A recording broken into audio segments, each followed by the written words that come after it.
Hello, friends. You may notice something a little different about me. I have this wonderful mask on, which was made for me by Miranda's grandmother. Now, she and Miranda's grandfather are absolute lights in this world, and I'm thankful for them and thankful that she was willing to make this mask for me with love and expert care.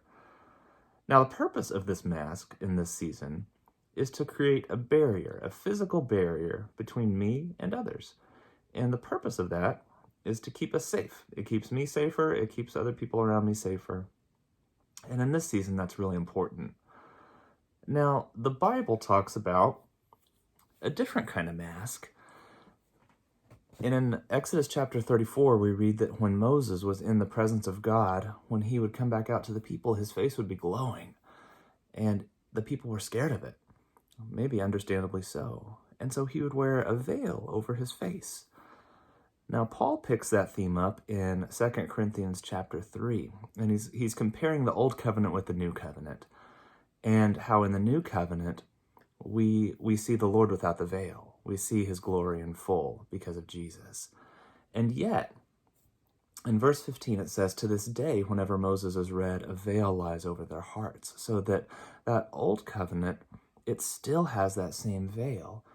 But when one turns to the Lord, the veil is removed.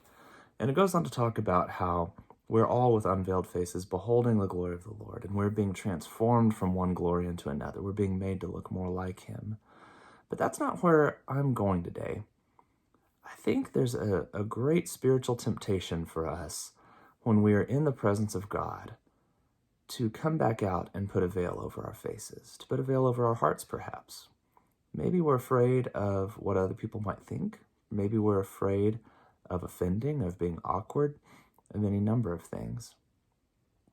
But friends, make no mistake, Jesus, who himself is the light of the world, calls us the light of the world too.